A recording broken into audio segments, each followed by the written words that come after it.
Then there's detoxes and cleanses. The idea of resetting your system or flushing out toxins, it sounds really appealing, doesn't it? And these programs, they often promise rapid results with claims that you'll feel lighter and more energized and you'll lose weight quickly. And while it may feel like you're doing something great for your body, the truth is detoxes and cleanses often harm more than they help, especially in the long run. Most detoxes drastically cut calories and eliminate major food groups, leaving you with little more than juices or herbal supplements. Hello, everyone. Welcome back to another episode of the Thriving Metabolism. I'm Louise Digby, and I'm so glad that you're here with me today. We've got a powerful episode ahead, especially for all you women out there who feel like you've tried everything to get healthier, but somehow the results just don't seem to stick. Today's episode is about getting real with some of the most popular advice out there and why so many of us are feeling stuck, especially when we're trying to get healthier as we age. Trust me, we're going to break down some myths and we're going to dive into certain methods that don't work in the long term, especially after 40. But before we jump in, I've got something really exciting for you. In just a few weeks, we'll be launching my brand new ebook, Reigniting Your Metabolism, a 3-step weight loss guide for women over 40. Now, you all know that we talk a lot about sustainable weight loss, and this guide is going to simplify that journey for you. And today, we're going to be getting a little sneak peek into what's inside my ebook. So let's dive in. So there's so much advice out there on weight loss. It's really hard to know what really works, right? And I mean, we've all seen those quick fix promises: lose 10 pounds in a week, try this miracle cleanse, cut carbs completely. But here's the truth. Those methods aren't built to last, especially for women over 40. So let's talk about some of the big ones. Fad diets like keto or extreme calorie restriction. They often seem appealing because they promise quick results.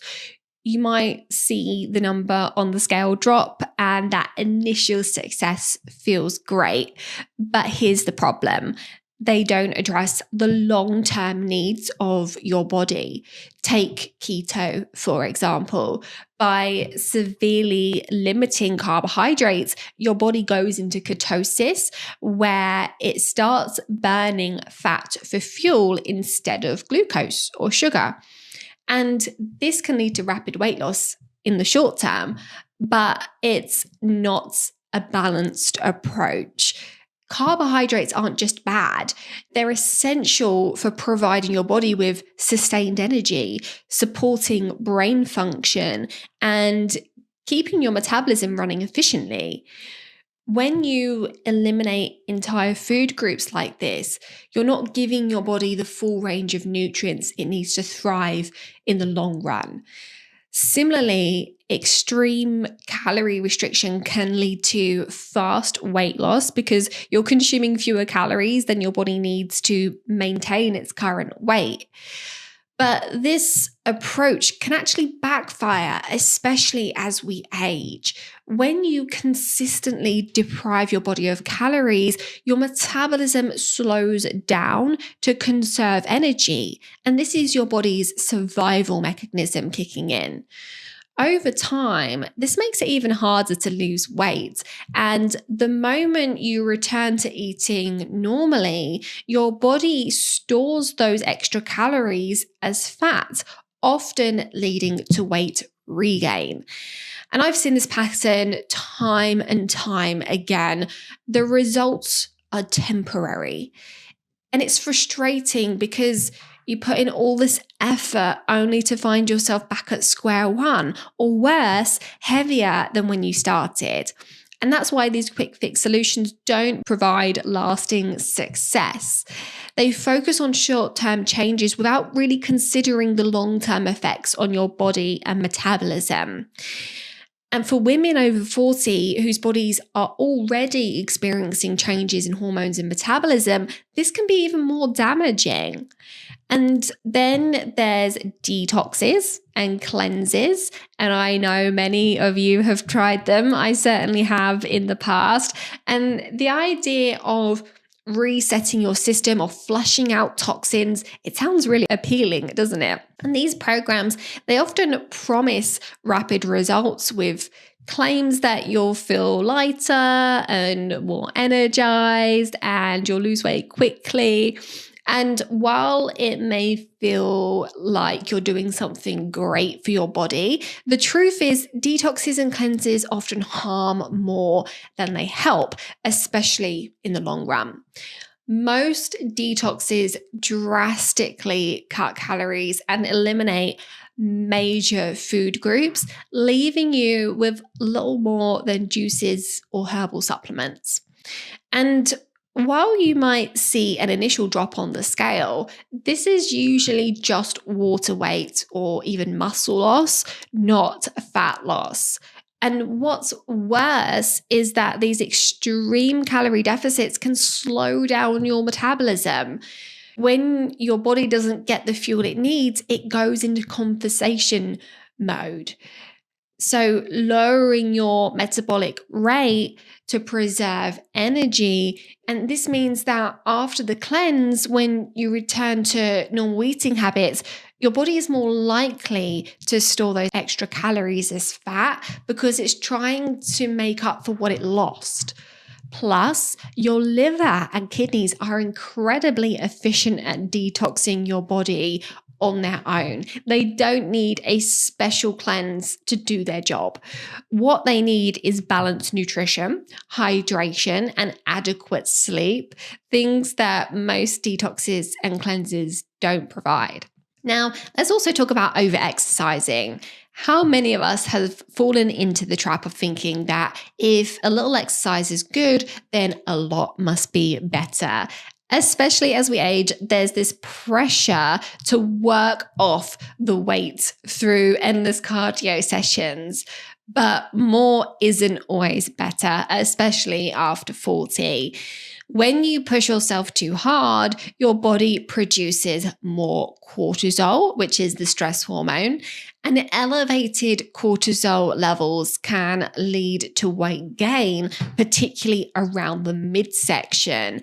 And it can also make it harder for your body to recover properly.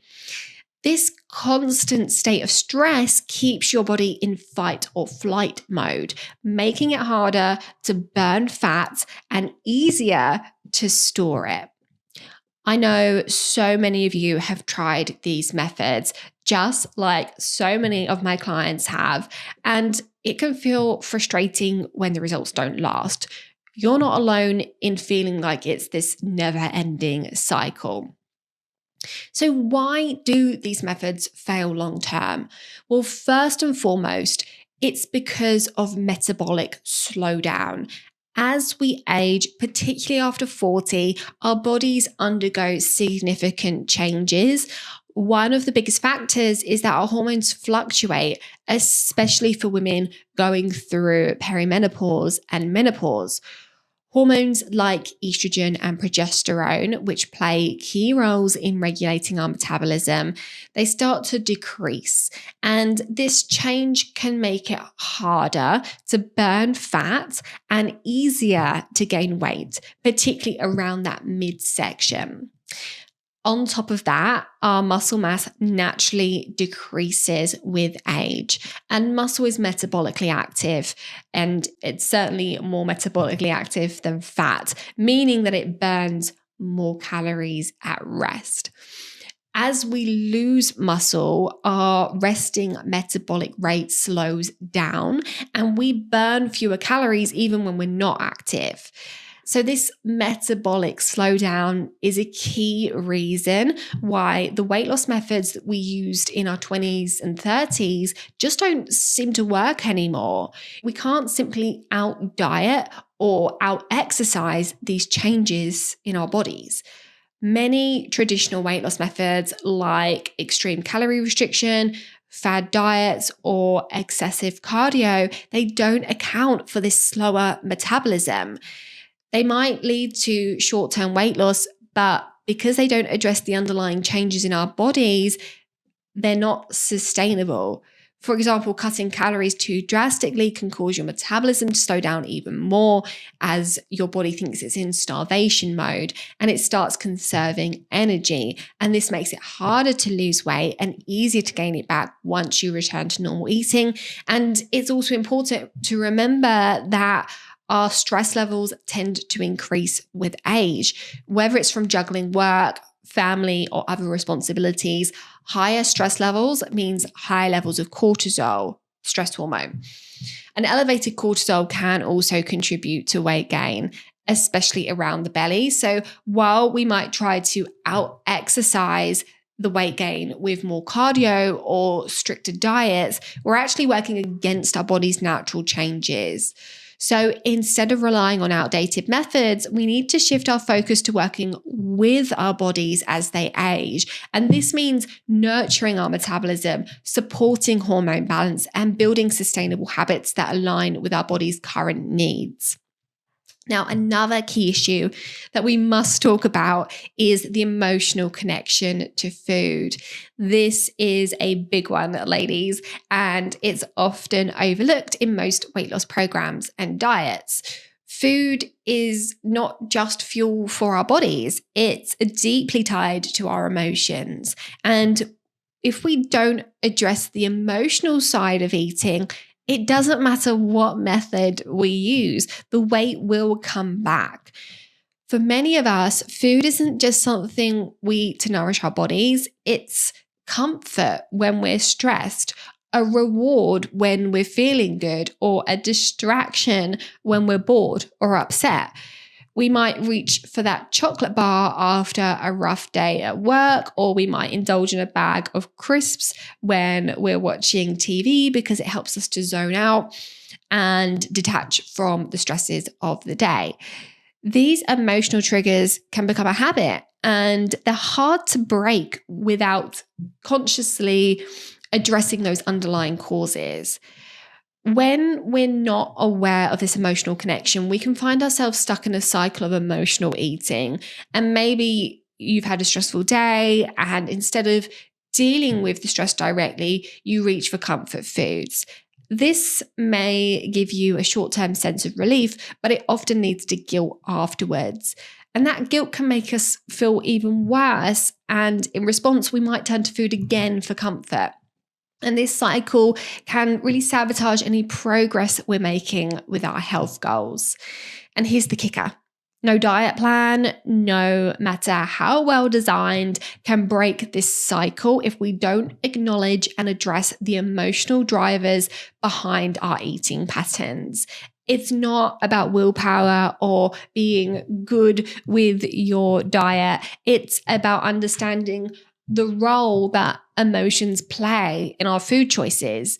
And if we don't tackle that head on, then the weight will come back because we're not addressing the real issue. So food has deep emotional roots for many of us. Think about how often food is part of celebrations, family gatherings, or even just moments of comfort. It's part of our culture and our memories, and that's not necessarily a bad thing. The problem arises when we use food as our primary coping mechanism for stress or anxiety or loneliness or even boredom. Breaking this cycle requires a different approach. Instead of relying solely on restrictive diets or rigid rules, we need to build emotional awareness around our eating habits. And this means paying attention to when we're eating out of true hunger versus when we're eating to soothe emotions.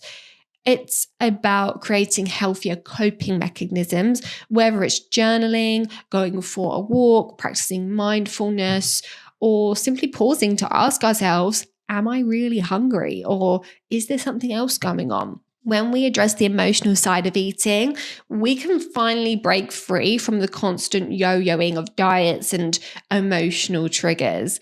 And that's where the real lasting change happens. And then there's the sustainability factor, okay? This is absolutely crucial to understand.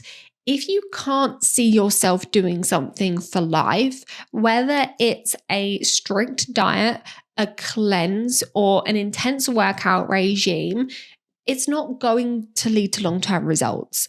And I'm sure you've been there before. You start a program or a plan, and maybe for the first few weeks or even months, you're seeing some results, but then reality kicks in, life gets busy, social events pop up, or the routine starts feeling too restrictive, and suddenly it's not so easy to stick to anymore.